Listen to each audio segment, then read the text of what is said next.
Fala aí, meus ninjas, Rodrigo aqui trazendo pra vocês mais um review de Ninjago, dessa vez do episódio 19 da temporada 15, Crystal Catastrophe.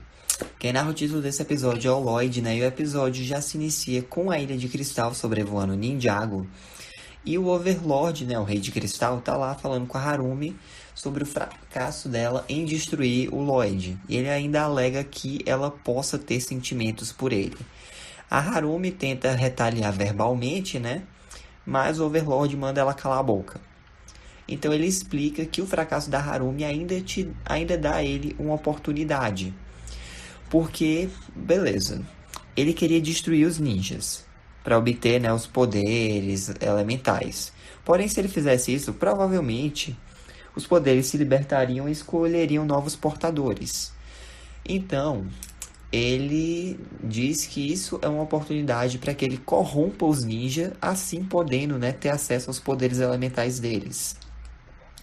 E para colocar o plano em ação, o Overlord começa a atacar, né, o povo de Ninjago, não em Ninjago City, eles ainda estão na área rural do reino.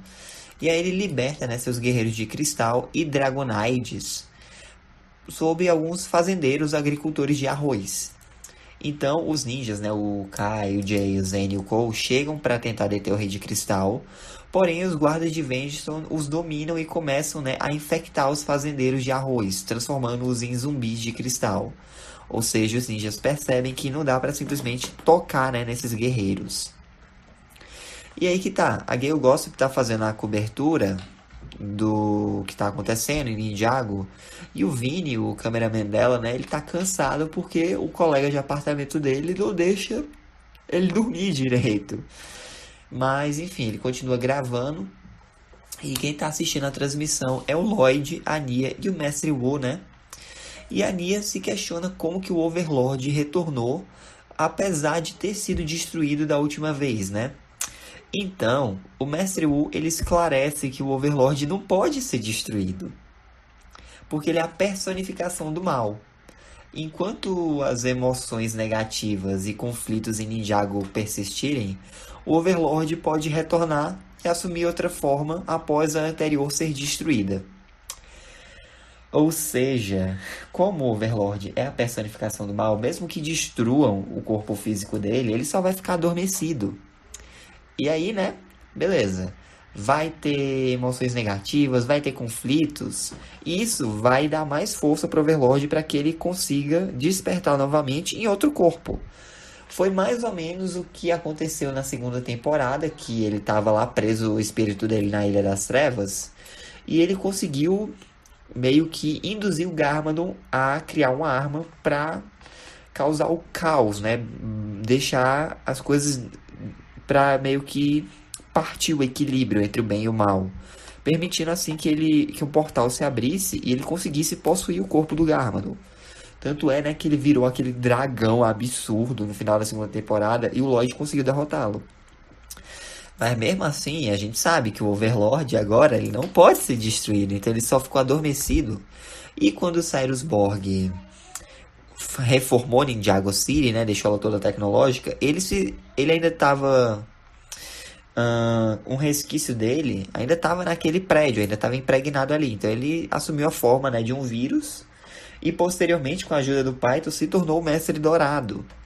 E aí, né, teve o sacrifício do Zen e tal, que agora parece que foi em vão, porque o Overlord voltou mais uma vez.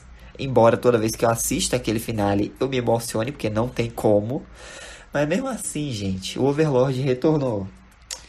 E isso me deixa irritado não por causa do Overlord em si, mas porque é outra coisa que o Wu sabia e não falou pros ninjas. Na moral, tipo, a Nia até questionou, o senhor sabia disso?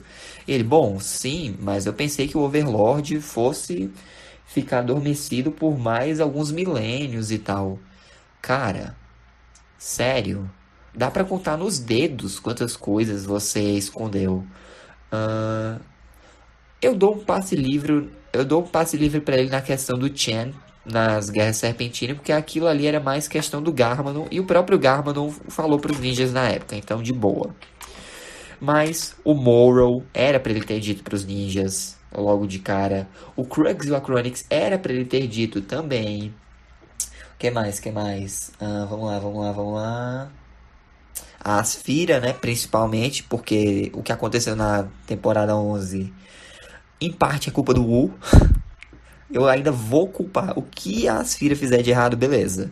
Ela faz porque é a escolha dela, sim, mas o Wu, querendo ou não, tem sua parcela de culpa porque ele ensinou esse Spinjitzu pra ela. Então, né, beleza. Já temos três coisas.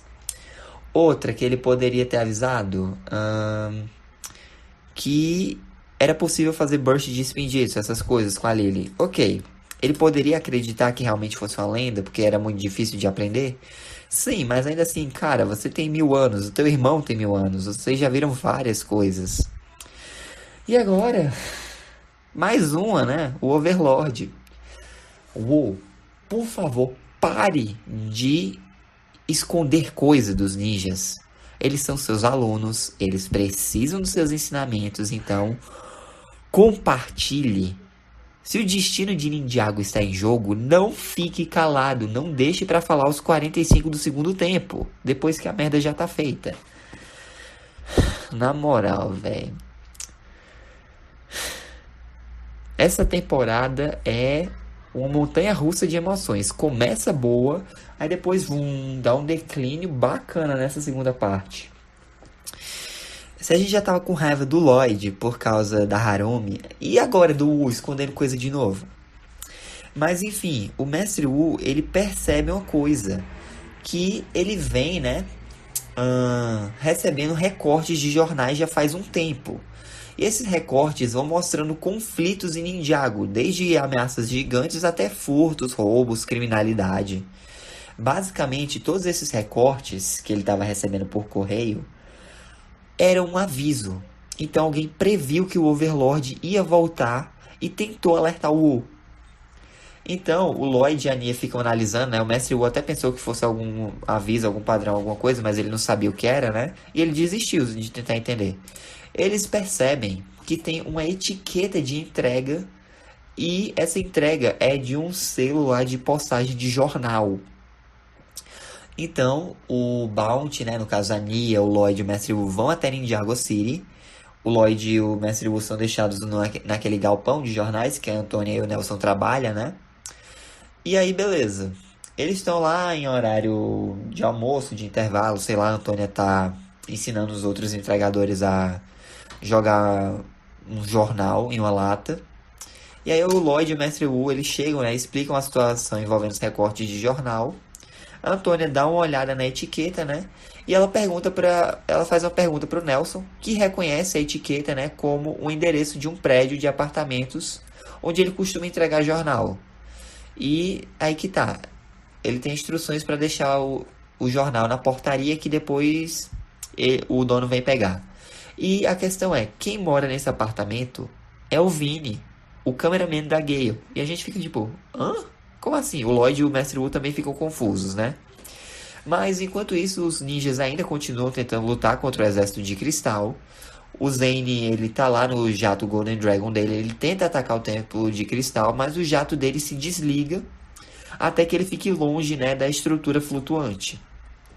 Ao analisar isso, a Pixel pede, né, para os ninjas trazerem para ela um pedaço desses cristais infecciosos para ela poder estudar, analisar, né, e criar alguma forma de proteção para os ninjas, para que eles consigam chegar perto sem ficarem impotentes, por assim dizer. Com a ajuda do Cole, o Jay consegue pegar um cristal lá, né, de um guerreiro lá, de uma espada, joga pro Kai que coleta e eles meio que vão tentar ir embora dali. E aí o Lloyd e o Mestre Wu chegam no prédio do Vini. Eles ficam se questionando como ele sabia que o Overlord estava voltando antes mesmo do Mestre Wu perceber. Eles chegam no corredor, né, batem na porta e escutam o colega, né, de apartamento do Vini reclamando sobre a demora de uma entrega e tal. Então, o colega abre a porta e é ninguém mais, ninguém menos do que o Lord Garmadon, o pai do Lloyd, o irmão do Wu e o filho mais velho do primeiro mestre Spinjitzu. Pois é, o Garmadon voltou e ele é o colega de quarto do Vini? De qualquer forma, é assim que se encerra o episódio, né, gente? Mas vamos lá. O título desse episódio é uma referência, né, uma brincadeira com a palavra catástrofe.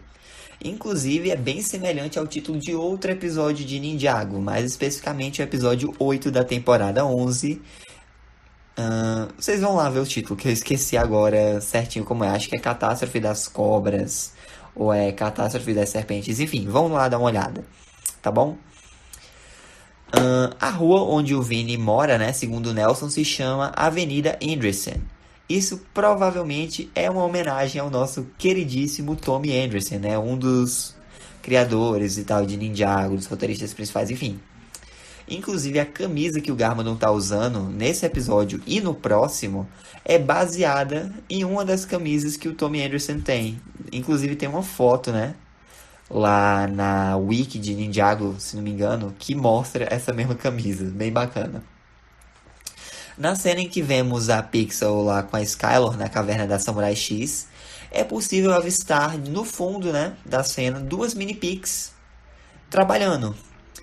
Ou seja, isso é um indicativo de que a Pixel provavelmente construiu mais uma desde os eventos, né, do episódio 15 dessa temporada. Porém, isso aí pode acabar sendo só um erro de animação, porque nos próximos episódios, né, essa segunda mini-pix nunca é vista, só temos a mini-pix 7. Com esse episódio, os novos designs dos ninjas superam os antigos em questão de aparições, né, de tempo de tela, sendo os originais vistos por 74 episódios de 22 minutos, e os novos designs vistos por 24 episódios de 22 minutos e 101 episódios de 11 minutos. Aliás, esse é o 101º episódio que foi animado pela Wild Brain, ocasionando em um desempate, visto que, se a gente for contar com os episódios piloto, né, como se fossem só 2 episódios, não 4, e o especial de Dia da Despedida, a Will Film APS teria animado exatamente 100 episódios da série.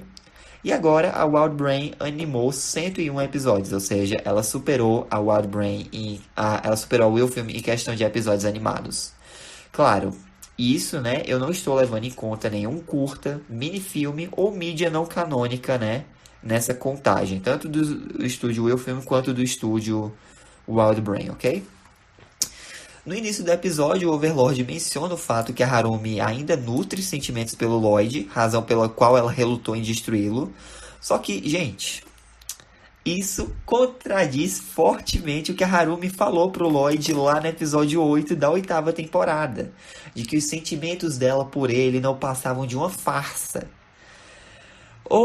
Continuidade boa, né? Roteiristas competentes. Na moral, velho. Pra que trazer a Harumi de volta? Não faz sentido essa personagem na temporada 15.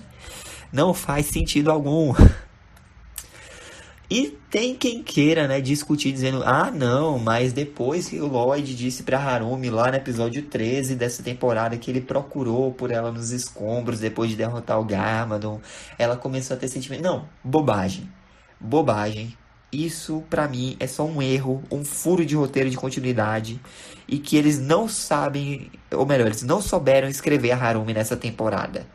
Por quê? Porque sim, não era pra trazer ela de volta. Tava ótimo. Vou me acalmar um pouco, né? Essa é a primeira vez em que a gente vê o Lloyd usando um traje dourado desde o episódio 2 da terceira temporada. Já faz um bom tempo que o Lloyd não usa um traje dourado, né? E também é a primeira vez em que vemos o Garmadon desde o episódio 4 da temporada 10. Ou seja, essa é a primeira aparição física dele na animação da Wild Brain. Nos é revelado que o Garmadon é o colega misterioso, né, do Vini, que fica mantendo ele acordado durante a noite, e ele vem sendo citado desde o primeiro episódio da temporada. Mas é isso, gente. Antes de encerrar essa review, eu gostaria de falar para vocês que o próximo vídeo de Ninjago não vai ser a review do episódio 20, mas sim, vamos voltar um pouco no tempo. Por quê? Porque existe uma run, né, uma saga de quadrinhos canônica de Ninjago sobre o Garmadon que se passa entre a Marcha Oni e Segredos do Espindício Proibido, que basicamente vai mostrar, né, o que aconteceu com o personagem depois que ele saiu do monastério de Espindício. Não interfere em nada no episódio seguinte, mas é bom, né, pra gente dar uma olhada em como a personalidade do Garmadon está, o que é que mudou, o que é que não mudou. Mas é isso, gente. Essa foi a review, espero que tenham gostado. Deixa um like, se inscreva no canal, ative o sininho para não perder nenhum vídeo novo. Fique com Deus no coração, Jesus te ama. Um forte abraço, até a próxima aí. O Garmadon está de volta. Tchau! Oh, I'm gonna do this on my own.